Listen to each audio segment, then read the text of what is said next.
Considering Bitcoin is still in its infancy, a lot of people are unsure about it. One of the first questions I typically am asked regarding Bitcoin is, of course, what is it? And then, what makes it so unique? Tonight we will be answering that question. What makes Bitcoin so unique? Well, I think there are two things: decentralization and the security aspect. With Bitcoin, there's no third party needed. Unlike with the dollar, you still have the government as a third party, and with gold, you need a third party unless you plan on carrying it around in your pocket. Not controlled by a single entity or by any government. It's open source, which means that it has universal access. People who know how to read the code can see how it works. Right, so isn't that why we've already seen competition in the market with the emergence of other altcoins like Litecoin? Yeah, there's actually quite a few already. There's even one called Barbecue Coin, which is pretty similar to Litecoin. I also think that it's worth pointing out that even though Bitcoin is not insusceptible from competition, it's pretty far ahead.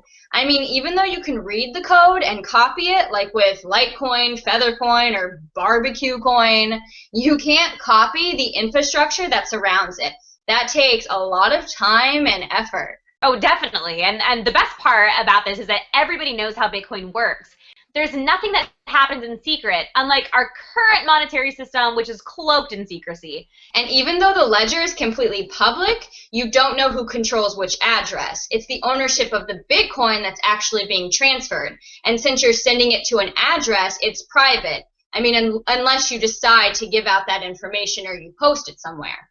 And doesn't it take something like 1 billion years to crack a private key? Yeah, and something else that makes Bitcoin unique is that the problems that are linked with decentralization usually aren't an issue with Bitcoin.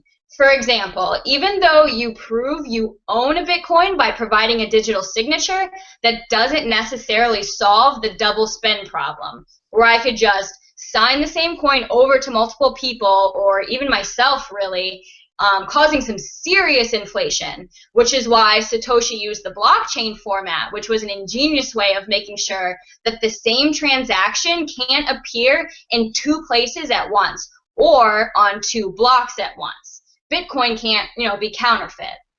Well, now that you brought that up, I'm sure someone is watching this saying, yeah, good luck getting everyone to agree on transactions without being greedy. I've heard that before too. However, fear not, because that problem is solved by incentives, where private self-interest becomes beneficial for everyone. The decentralized protocol is followed by miners and users. It's in everyone's best interest to participate and abide by this protocol. When I first started reading and learning about Bitcoin, the blockchain was the first thing I really looked into. And what intrigued me is it really makes Bitcoin unique. I think it should be mentioned too quickly that Bitcoin is its own network. Everyone seems to think that the internet is necessary for Bitcoin to exist, and if the government shut off the internet, your money would just disappear. Besides the fact that we have much bigger problems on our hands if that were to happen, the Bitcoin network could still technically function just fine.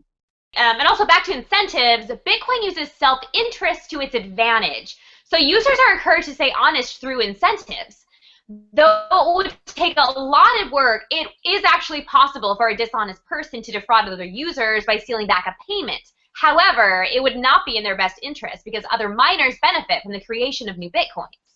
Right, so like a miner, or rather a computer, because they aren't sitting in their basement hashing away with a pencil and paper, solves a math problem, creates a block, and then broadcasts that to the network to add to the ledger, as long as it's valid. Exactly. So assuming it is, it gets added to the public ledger for everyone to see. A block itself holds something like a couple hundred transactions. There are also incentives that would keep someone from mining blocks that are not in the main blockchain. We'll go into this in much more detail in another video because I think it's worth discussing.